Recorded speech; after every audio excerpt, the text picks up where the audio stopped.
참여하겠네. 할렐루야. 오늘도 시온산 기도회 9월 6일 월요일 다니엘 강의 또 세 번째 시간 되겠습니다. 오늘 말씀은 다니엘서 2장 24절부터 49절까지 말씀 되겠습니다. 다니엘서 2장 31절부터 35절까지 말씀 봉독하고 말씀을 전하겠습니다. 다니엘서 2장 31절부터 보겠습니다. 왕이여, 왕이 한 큰 신상을 보셨나이다.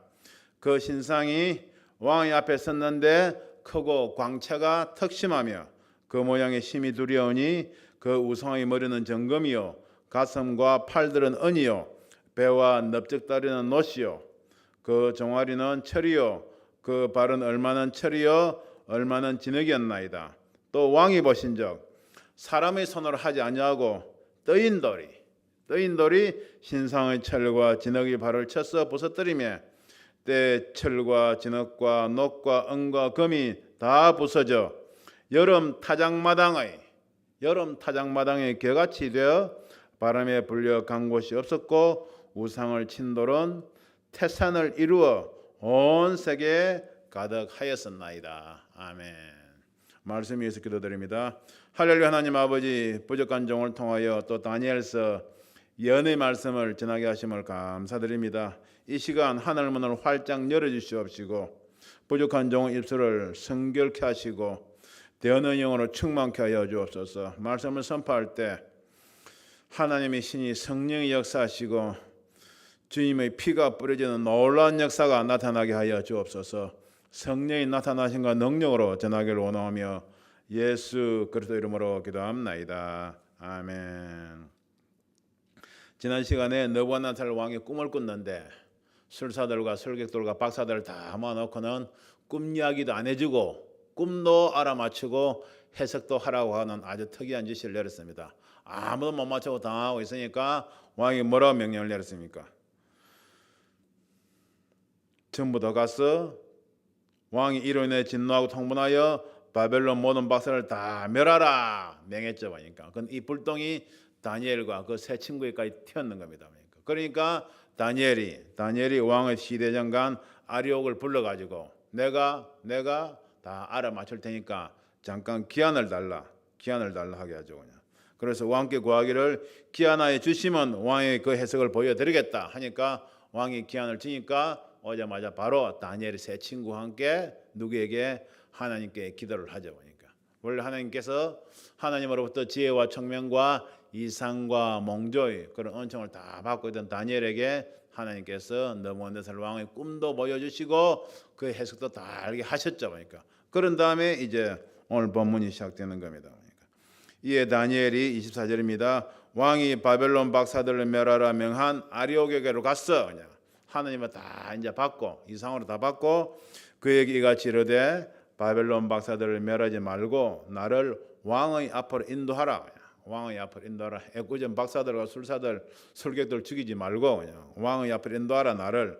그래야면 내가 그 해석을 왕께 보여드리리라. 그러니까 이에 아리옥이 다니엘을 데리고 급히 왕의 앞에 들어가서 고하되 내가 사로잡혀온 유다 자손 중에서 그러니까 조금 다니엘을 멸시하는 거죠. 그러니까 포로족이 한 명 있는데 그 말이죠. 그러니까 한 사람 얻었나이다. 그가 그 해석을 왕께 아시게 하리이다. 그러니까 왕께 아리옥도 그렇고 느부갓네살 왕도 그냥 또 유다 자손 중에서 아주 그냥 똑똑한 청년들 데려온 것은 알죠.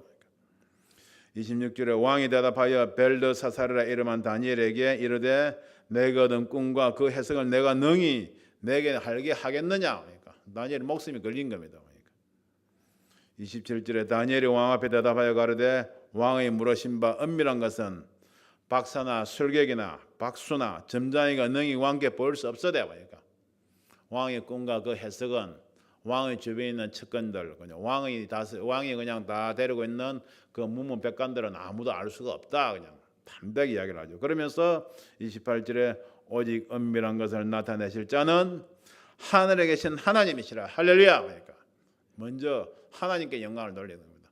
우리가 주기도문 내올 때 하늘에 계신 우리 아버지 하고 얼마나 우리가 먼저 하늘에 계신 아버지께 우리가 찬양을 드리지 않습니까?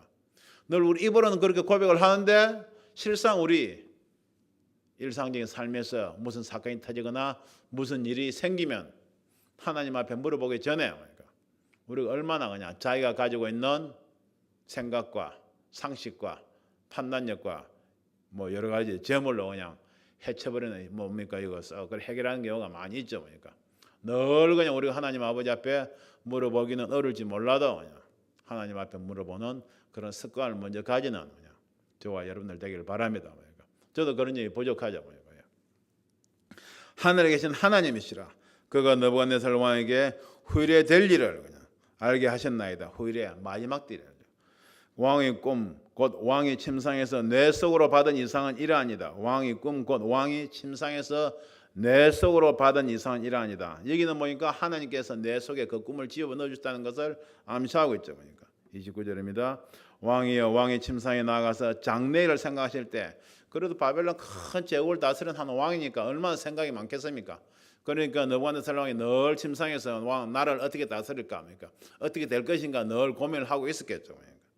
이 정도면 악한 왕이든 선한 왕이든 정치를 잘하는 대통령이든 그렇지 못한 대통령이든 이렇게 고민을 안 하는 대통령이 어디 있겠습니까? 장래를 생각하실 때 은밀한 것을 나타내시는 이가 하나님이 장래를 왕에게 알게 하셨사오며 내게 이 은밀한 것을 나타내심은 내 지혜가 다른 인생보다 나은 것이 아니라 오직 그 해석을 왕에게 알려서 왕의 마음으로 생각하던 것을 왕으로 알게 하려 하심이니이다. 다니엘 아주 겸손하게 왕에게 이야기를 하죠. 30절입니다. 다시 한번 있습니다. 내게 이 은밀한 것을 나타내시면 은밀한 것이죠. 저와 여러분들 살고 있는 몸의 세상도 얼마나 은밀한 것이 많이 있습니까? 그러니까 은밀한 것을 조금 이야기하면 지금 세상에서 뭐라고 합니까?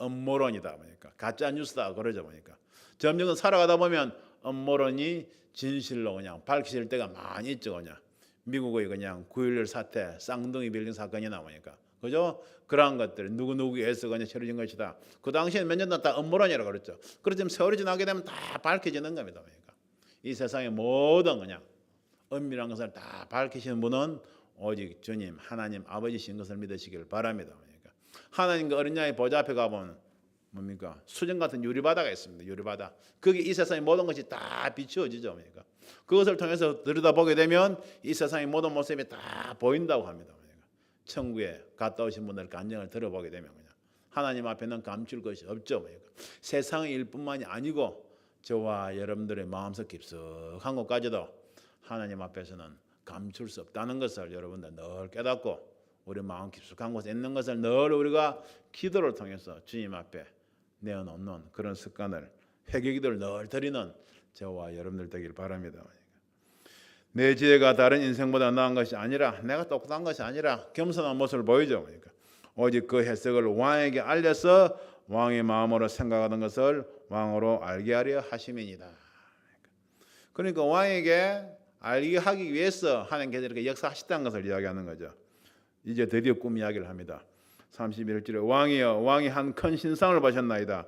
그 신상이 왕의 앞에 섰는데 크고 광채가 턱심하며 그 모양이 심히 두려우니 그 우상의 머리는 정금이요 가슴과 팔들은 은이요 배와 넓적다리는 놋이요 그 종아리는 철이요 그 발은 얼마는 철이요 얼마는 진흙이었나이다. 또 왕이 보신즉 사람의 손으로 하지 아니하고 뜨인 돌이 신상의 철과 진흙의 발을 쳐서 부서뜨리며 때 철과 진흙과 놋과 은과 금이 다 부서져 여름 타작마당의 개같이 되어 바람에 불려 간 곳이 없었고 우상을 친 돌은 태산을 이루어 온 세계에 가득하였었나이다. 이런 꿈을 누가 해석을 하겠습니까? 지금이라도 이런 꿈을 꾸게 된다면 우리가 성경을 모르게 된다면 해석할 사람이 없죠. 이렇게 먼저 꿈 이야기를 하고 그 다음에 이제 다니엘이 하나님께서 알려주신 해석을 합니다. 36절부터 보면 그 꿈이 이러한즉 내가 이제 그 해석을 왕 앞에 진술하리이다. 이때 그냥 느부갓네살 왕의 마음이 어떻겠습니까? 꿈도 이제 알아맞히고 그 해석까지 이야기를 해주겠다고 하니까 37절입니다. 왕이여 왕은 열왕의 왕이시라. 먼저 왕을 그냥 높이죠. 그러니까 하늘의 하나님이 나라와 권세와 능력과 영광을 왕에게 주셨고, 먼저 하늘의 하나님, 열왕이 왕인데 느부갓네살 왕이시오. 근데 왕이 올라 있는 것이 바로 하나님께서 그렇게 하신 것이라는 것을 먼저 느부갓네살 왕에게 주시키는 겁니다. 하늘의 하나님이 나라와 권세와 능력과 영광을 왕에게 주셨고 보니까 이것이 무슨 말입니까? 그래서 다니엘서 1장 21절에 지난 시간에 말씀드렸죠, 그죠? 왕들을 세우시기도 하고 왕들을 폐하시기도 하는 분이 누구라고? 바로 여호와 하나님이시죠.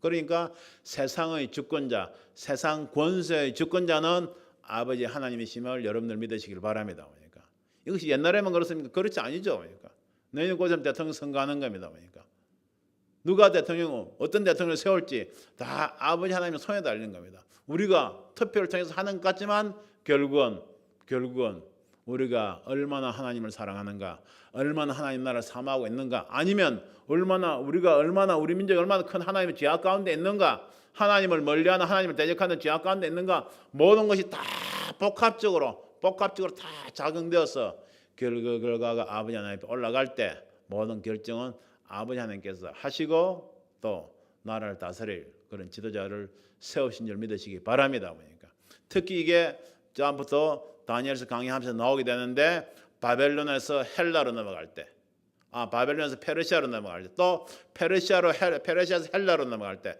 헬라에서 로마로 넘어갈 때, 그때 주님께서 하나님께서 친히 천사를 동원하셔가지고 역사하시면서 한 제국의 흥망성쇠를 주관하시는 모습이 다니엘서에 상세하게 나오고 있습니다.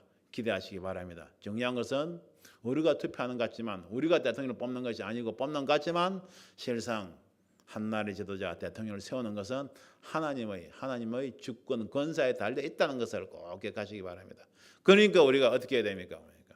우리 대진에서 24 릴레이 기도 벨트 운동 본부에서 계속 기도하고 있는데 그냥 하나님 마음에 합한 대통령을 뽑아달라고, 그냥 설마 기도한다고 되겠어? 그런 마음 들 수도 있겠죠. 그렇지만 우리가 정말 간절한 마음으로 이 나라 이 민족을 위하여 정말 하나님을 경외할 수 있는, 다른 조건은 우리가 붙일 필요도 없어요. 그러니까 하나님을 경외할 수 있는 그런 대통령을 뽑아달라고 우리가 기대해야 될 줄 믿습니다. 그러니까 그렇지 아니할 때 레위기 20장에서 말씀드린 것 같이 너희가 내 언약을 배반하고 내 명령과 규례를 지키지 아니하면 뭐라고 했습니까? 너희가 미워하는 자들이, 우리가 미워하는 자 누굽니까?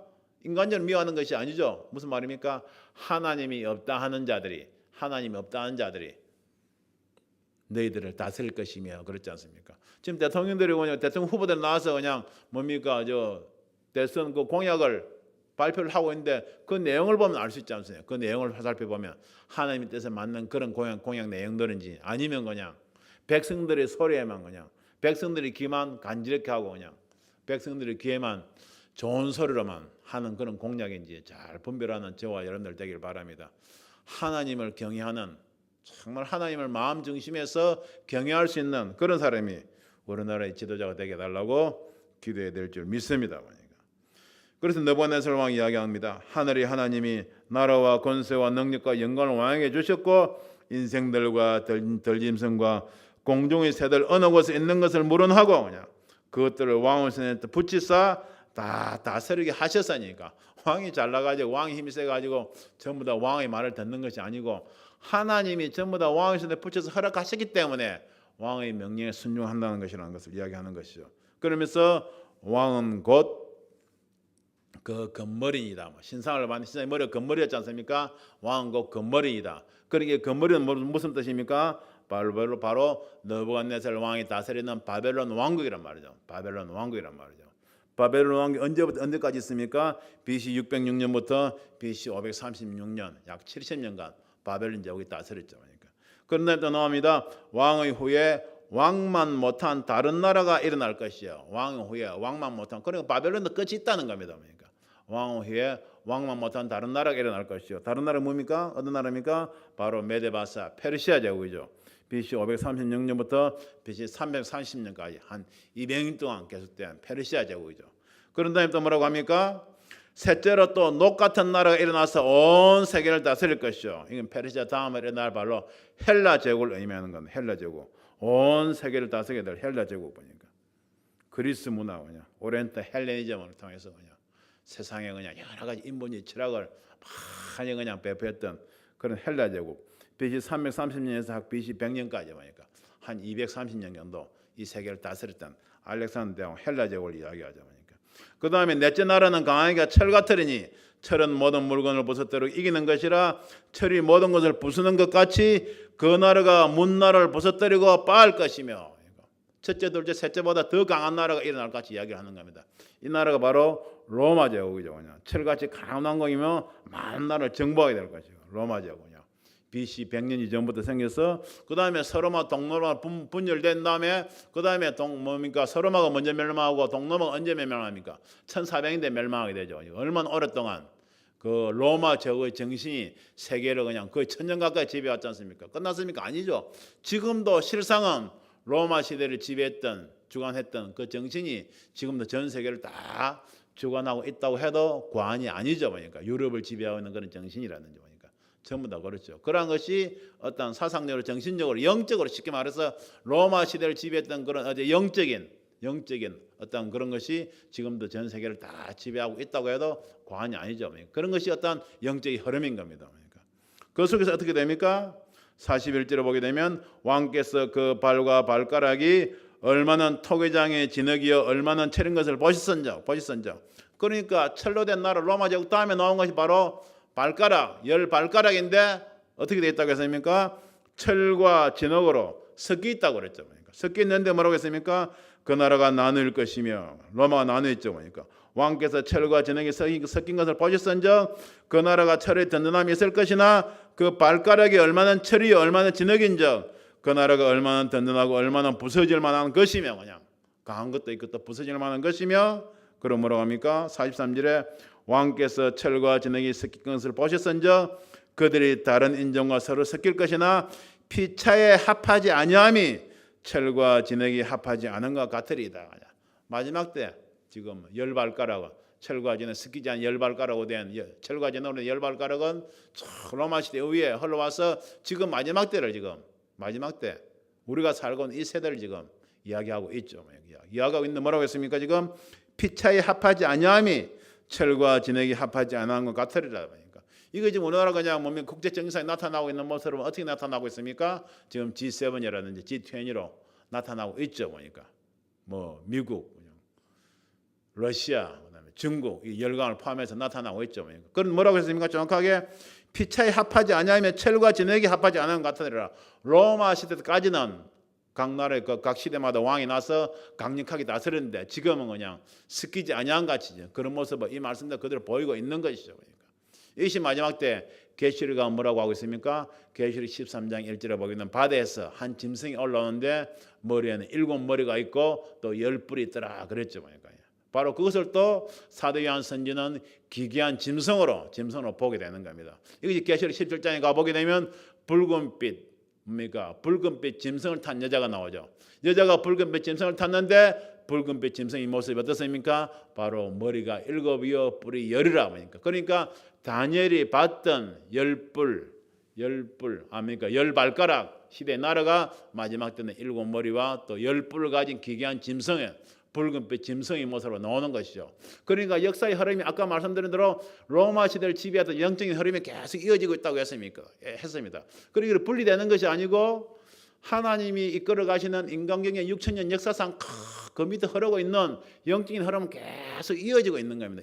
아담과 하와 타락한 이후로 니모롯이 나오고 계속 이어지고 있는 겁니다. 레센 큰성을 건축한 다음부터 이 세상을 지배하는 하나님을 대적하는 원사단마의 악한 영들은 시대마다 다른 모습을 하면서 다른 나라의 모습을 놓으면서도 계속 세상을 주관해 가고 지금은 마지막 때 이르고 결국 마지막 때 7머리와 10뿔 가진 짐승으로 나올 것을 지금 이야기하고 있는 것입니다. 그러니까 44절입니다. 그런데 어떻게 됩니까? 이 여호왕의 때 하늘의 하나님이 한 나라를 세우시리니 이 여호왕의 때 지금 우리가 살고 있는데 이 시대 끝나게 되면 이 여호왕의 때 하늘의 하나님 한 나라를 세우시니 이것은 영원히 망하지도 아니할 것이요. 그러니까 금나라, 은나라, 논나라, 철나라, 철과 진흙이 섞인 나라 다 멸했는데 마지막 때 하나님께서 세우신 나라는 영원히 망하지도 아니할 것이요. 그 주권이 소브리니티 주권이 다른 백성에게로 돌아가지도 아니할 것이요.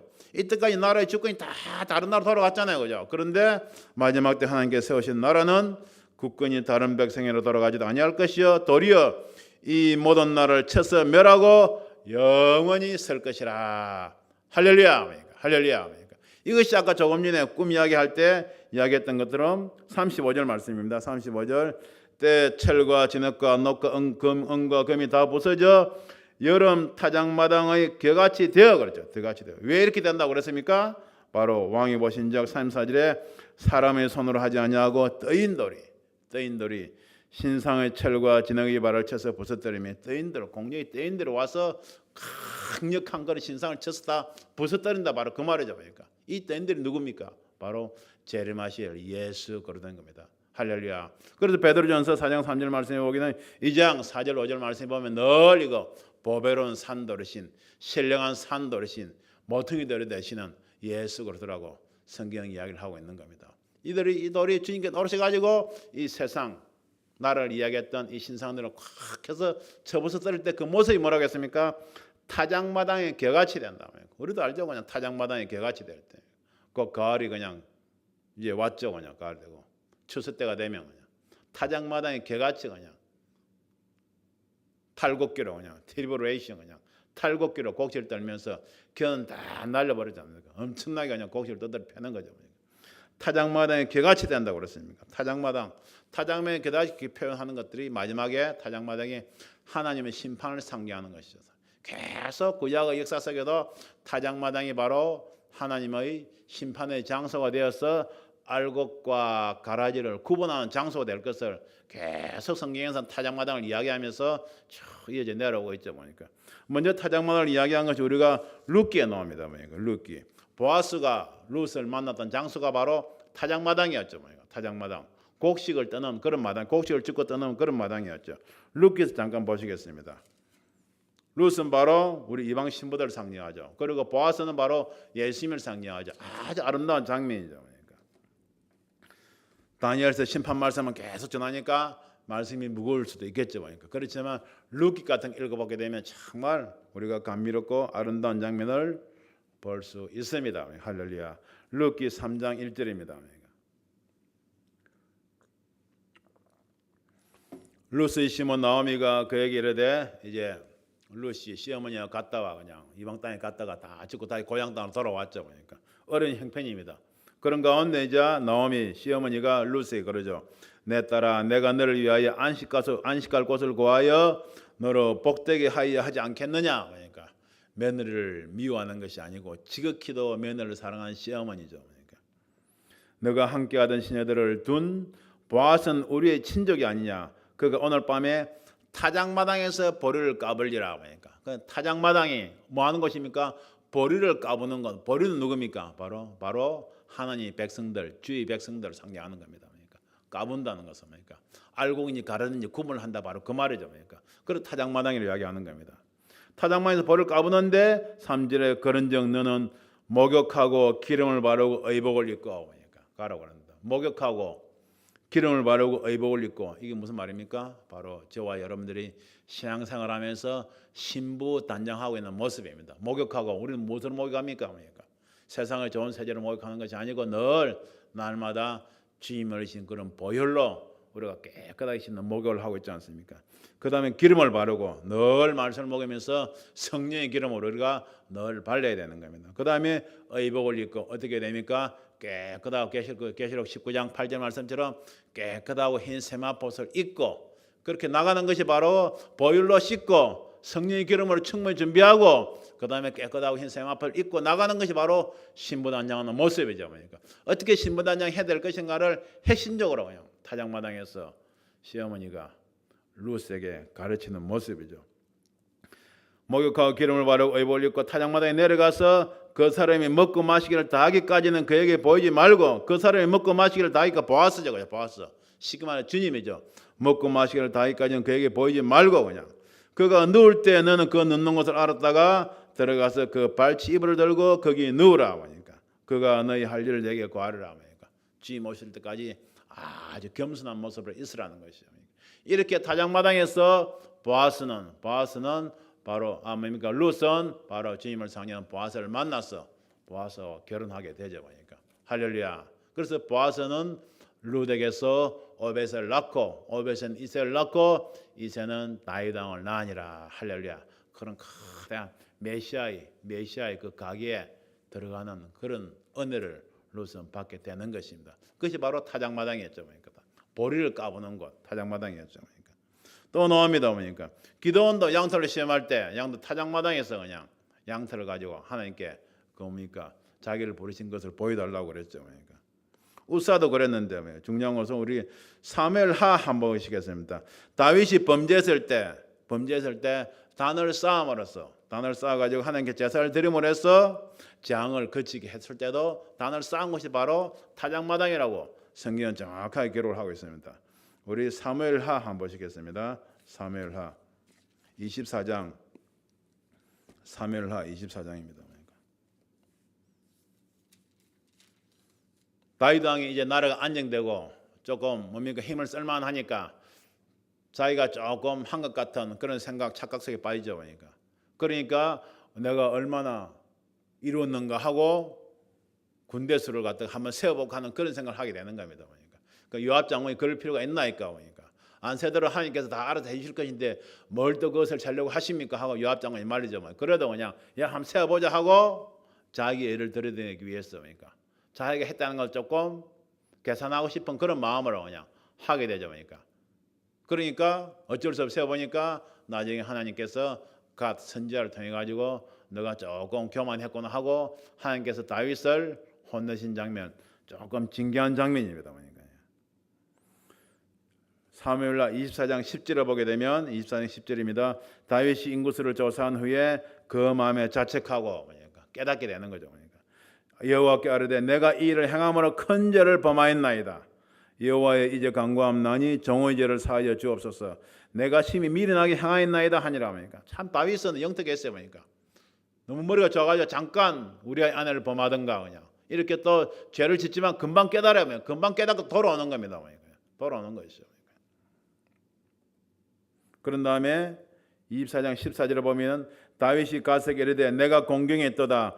여호와께서는 긍휼이 크시니 우리가 여호와의 손에 빠지고 내가 사람의 번의 손에 빠지지 않기를 원하노라. 그래서 하나님이 세 가지 조건을 주면서 어느 것을 택하려 그러니까 전염병을 택하겠다 그래가지고 사람의 손으로 어떻게 할 수 없는 전염병을 택하겠다 해가지고 하나님께서 전염병을 이스라엘에 내리시죠. 15절입니다. 이에 여호와께서 그 아침부터 정하신 때까지 온역을 이스라엘에게 내리시니 다음부터 베엘세바까지 백성의 죽은 자가 7만이니라. 그러니까 18절에 선지자가 다윗에게 이야기합니다. 가시 다윗에게 이르러 고하되 올라가서 여부스 사람 아라우나의 타작마당에서 여호와를 위하여 단을 쌓아서서 하매 21절에 가르되 어찌하여 내 주 왕께서 종에게 임하시나이까. 다윗이 가르되 내게서 타작마당을 샀어 여호와께 단을 쌓아 백성에 내리는 재앙을 그치게 하려 함이로라. 그러면서 25절을 보게 되면 그곳에서 타작마당에서 여호와를 위하여 단을 쌓고 번제와 화목제를 드렸더니 이에 여호와께서 그 땅을 위하여 기도를 들으시매 이스라엘에게 내리는 재앙이 그쳤더라. 타작마당이 어떤 곳입니까? 바로 심판하는 곳이죠. 그것을 이야기하고 있는 것입니다. 성경 보면 그래서 뭡니까? 타작마당도 뭡니까? 아브라함도 이삭을 바칠 때 바쳤던 그 장소가 바로 타작마당이다. 모리아산 바로 타작마당이었죠. 그리고 여기에 바로 또 솔로몬이 어떻게 하면 솔로몬 성전을 세우게 됩니다. 솔로몬 성전을 세우게 되고 마지막 때 계시록 11장에 가보면 또 성전 이야기 나오죠. 지팡이 같은 갈대를 하나님께서 천사에게 주시면서 뭐라고 합니까? 성전 안에서 경배한 자들을 청량하라고 그래요. 성전 안에서 경배한 자들을 하나님의 백성들, 주의 백성들, 쉽게 말해서 마지막 때 호사님한테 유대인들을 다 청량하라고 하나님께 하시는 말씀이죠. 영적으로 무슨 말씀이겠습니까? 지금 저와 여러분들입니다. 하나님의 백성들, 주의 백성들 믿는다고 한 사람들을 늘 하나님께서 지팡이 같은 갈대로, 다림줄로, 먹줄로 저와 여러분들을 다 청량하고 계신 줄 여러분들 믿으시길 바랍니다. 왜? 마지막 때 심판 때 그냥 알곡과 가라지를 구분하기 위하여. 그래서 마태복음 3장 12절을 보게 되면 손에 키를 들고 자기의 타작마당을 정하게 하사 알고는 모아 곳간에 들고 쭉정이는 꺼지지 않는 불에 태우시리라. 마지막 때 이러한 일이 있을 것을 계속 타작마당의 역사를 통해서 그냥 구약 속에서부터 계속 우리에게 하나님께서 연의 말씀으로 주고 계시죠. 그리고 마지막 때 이렇게 타작마당을 정하게 하시는 모습, 타작마당에서 심판하시는 모습을 계시록 14장에서는 정확하게 표현하고 있습니다. 우리가 요한계시록 14장 한번 보겠습니다. 그래 여러분들 다니엘서 읽으실 때는 항상 다니엘서 나와 있는 부분들이 요한계시록에서 어떻게 나타나는 걸 한번 보시기 바랍니다. 보게 되면 다니엘서는 심판에 대한 원론이고 보니까 그랜드 디자인이고 보니까 요한계시록은 원론에서 세밀하게 우리에게 알려주신 바로 강론인 겁니다. 강론인 거죠.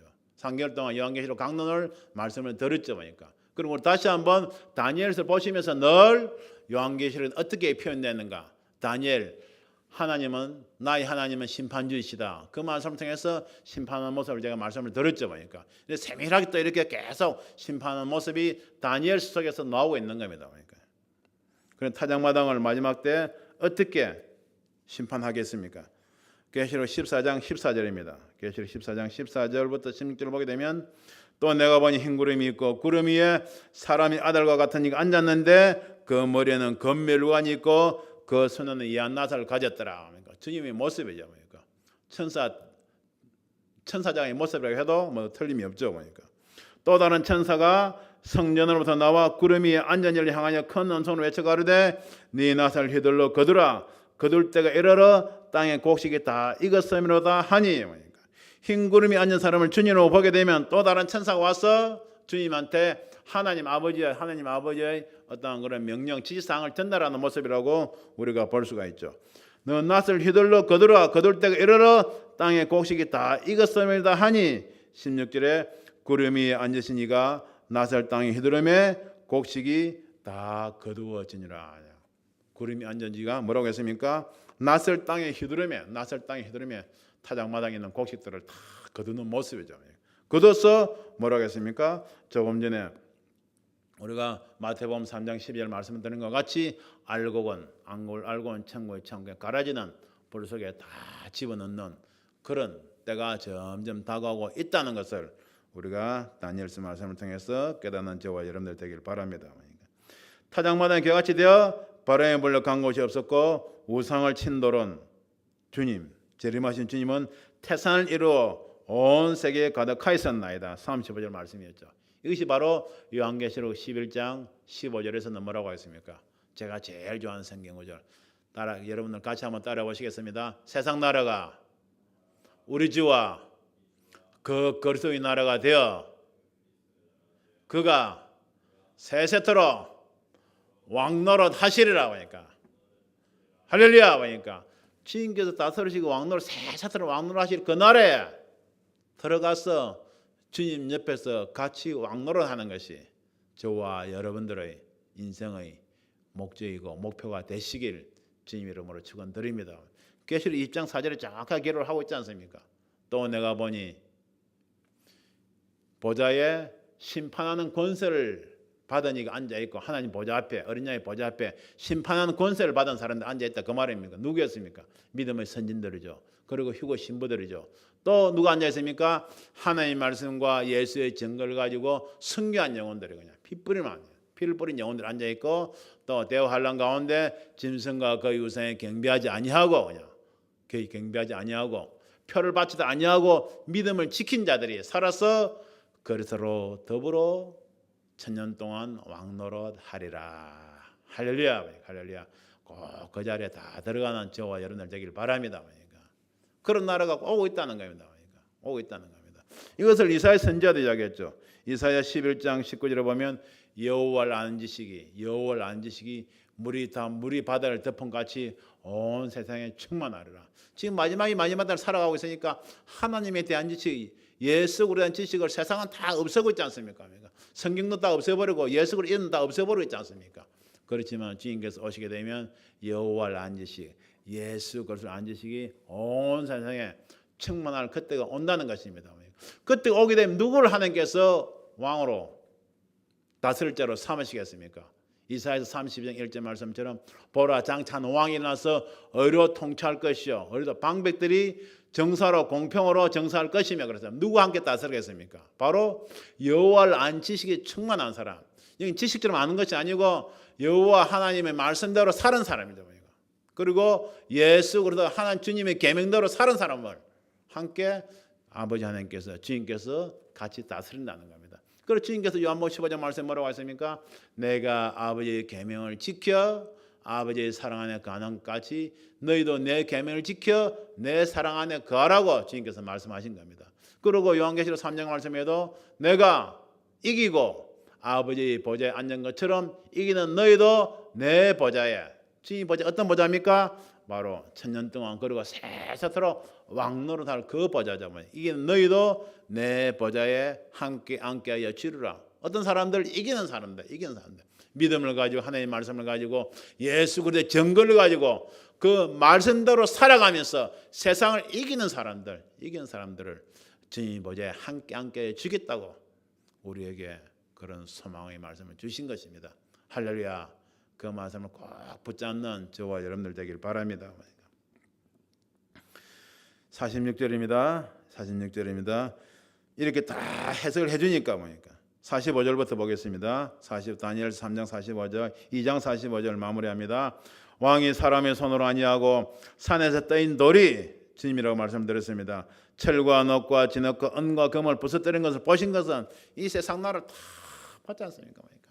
부숴뜨리는 모습이 계시록 19장 14절부터 주님께서 지상재림할 때 그냥 다 이 세상 적 그래도 악한 세력들을 멸하시는 모습을 다 기록하고 있지 않습니까? 크신 하나님이 장래일을 왕께 알게 하신 것이라 이 꿈이 참되고 이 해석이 확실하시니다. 할렐루야, 확실하니이다. 46절에 이에 느부갓네살 왕이 엎드려 다니엘에게 절하고 하니까 꿈도 그냥 알고 해석도 정확하게 해주니까 그러니까 다니엘이 이렇게 꿈을 해석을 풀어줄 때 하나님의 신이 느부갓네살 왕의 마음을 감동하는 겁니다. 그러니까 이에 느부갓네살 왕이 엎드려 다니엘에게 절하고 보니까 다니엘이 절하겠다 하지만은 하나님 신의 감동대가 이 순간만큼은 느부갓네살 왕이 하나님께 절하는 겁니다. 다니엘을 통해서 하나님께 절하는 거니까 그러니까 세상 왕이 절대 권세자이신 하나님께 절하는 모습이죠. 명하여 예물과 향품을 그에게 드리게 하니라. 하나님께 예물과 향품을 드리는 것이죠. 왕이 대답하여 다니엘에게 이르되 너희 하나님은 참으로 모든 신의 신이시요 모든 왕의 주제시로다. 그래서 계시록 15장 17장 보게 되면 만왕의 왕 만주의 주라고 주님을 이야기하지 않습니까? 너가 능히 이 은밀한 것을 나타내었으니 네 하나님은 또 은밀한 것을 나타내시는 자시로다. 할렐루야. 느부갓네살 왕이 이 순간만큼은 하나님의 신에 감동하여 그냥 감동을 고백을 하는 것이죠. 48절에 왕이 이에 다니엘을 높여 귀한 선물을 많이 주며 세워 바벨론 온 도를 다스리게 하며 또 바벨론 모든 박사의 어른을 삼았으며 꿈 해석을 잘해가지고 하나님께 주시는 꿈 해석을 잘해가지고 그냥 이렇게 다니엘을 일순간에 그냥 바로 우리나라만 영의정으로 그냥 국무총리로 올라가서 모습을 보였죠. 이런 사람이 또 있었죠 보니까 애굽 시대 때 누가 있습니까? 바로 요셉이 있죠 보니까 술 맡은 관장과 또 누굽니까? 바로 떡 굽는 관장 꿈을 해석해주고 또 바로의 꿈 7년 풍년 7년 황난 그 꿈을 해석해주고 보니까 온 그 애굽 나라를 치리할 그런 권세를 제2인자의 권세를 또 바로 왕이 또 애굽 요셉에게 줬었죠. 이렇게 믿음의 선진들의 모습 하나님을 통해서 역사하시는 그런 모습들을 우리에게 지금 요셉을 통해서도 보여주셨고 오늘 또 다니엘 선지자를 통해서 보여주시는 겁니다. 다니엘이 지금 어떤 사람입니까? 주의종이 아닙니다. 제사장이 아니에요. 어떤 사람입니까? 쉽게 말해서 세상의 재상입니다. 재상이요. 세상의 관리예요. 권력자가 아니고 왕과 함께 다스리는 쉽게 말해서 행정가라고 할 수 있잖아요. 관리죠. 그런데 이렇게 늘 하나님을 섬기면서 늘 살아가니까 하나님께서 이렇게 그 나라의 인자로 올려 세우시는 모습인 겁니다. 할렐루야. 여러분들이 어떤 자리에 있든지 꼭 주의 제공되는 것이 뭡니까? 하나님을 하는 것이 아니고 여러분들이 계신 곳에서 늘 다니엘처럼 하나님의 신의 성령에 감동되어 행하는 여러분들이 되시길 주님 이름으로 부탁을 드립니다. 49절에 왕이 또 다니엘의 친구대로 사드락과 메삭과 아벳노고를 세워보냐. 다니엘 자기 친구도 왕의 속에서 이제 같이 들어가는 모습이죠. 바벨론도 이를 다스리게 하였고 다니엘은 왕궁에 있었더라. 할렐루야. 기도하겠습니다. 할렐루야. 하나님 아버지 고맙고 감사합니다. 오늘도 다니엘을 통하여 세상 왕, 세상 권세자 느부갓네살 왕의 꿈도 알려주시고 그 해석도 확실하게 정확하게 알려주셔서 그것을 세상 왕행 느부갓네살 왕에게 고할 때 느부갓네살 왕이 하나님의 신으로 감동하여 다니엘에게 절하는 모습을 봅니다. 다니엘을 통해 하나님에게 절하는 모습을 봅니다. 이것이 하나님께서 일하시는 방법이라는 것을 깨닫게 해주심을 진심으로 감사를 드립니다. 우리가 어떻게 되겠습니까? 늘 말씀으로 주님 앞에 나아가게 해주시옵소서. 늘 기도로 하나님의 은사와 은총과 이성과 몽조를 구하면서 우리가 나아가게 해 주시옵소서. 그것보다 더 중요한 것은 우리가 주님을 사랑하는 마음을 늘 흔들림 없이 가지고 나아가게 하여 주시옵소서. 오늘 다니엘서 말씀을 통해 우리가 무엇을 알 수가 있습니까? 이렇게 금나라, 은나라, 논나라, 철과 흙이 섞인 나라로 이렇게 다 변하고 있습니다. 세상 역사가 이렇게 흐르고 있다는 것을 보여주십니다. 처음에는 금나라였지만 끝에는 흙나라로 아버지는 변합니다. 이것이 무엇을 말하고 있습니까? 우리가 세상 사람들 보기에는 세상이 점점 살기 편해지고 좋아지는 것 같지만 하나님이 보시기에는 금나라에서 흙덩어리 나라로 점점 타락하고 있는 것입니다. 그대로 지금 세상에 덕도 죄악이 관영하고 이 땅의 죄악이 하늘을 사무치고 있다고 계시록 18장 5절에 기록하고 있지 않습니까? 곧 멸망할 이 세상이라는 것을 우리가 다니엘서 말씀을 통하여 깨닫게 하여 주시옵소서. 특별히 젊은 청년들이 아버지 하나님 이 다니엘서 말씀을 깨닫게 하여 주시옵시고 하나님 다니엘서 말씀을 통하여 세상을 똑바로 볼 수 있는 그런 세계관을 가지게 하여 주시옵소서.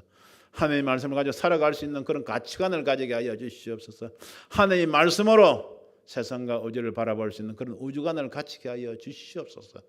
아버지 세상 정치, 경제, 종교, 언론, 사회, 문화, 군사, 의료 모든 것이 하나님의 말씀대로 되어가고 있습니다. 세상이 아무리 석박사 전문가들도 이 세상이 어떻게 될 것인가에 대한 확신은 없습니다. 그러나 우리는 하나님의 말씀을 믿음에 지식으로만 아는 것이 아니고 하나님의 말씀을 믿음에 이 세상이 어떻게 될 것인가를 우리는 담대하게 다니엘처럼 확신으로 우리가 증거할 수 있습니다.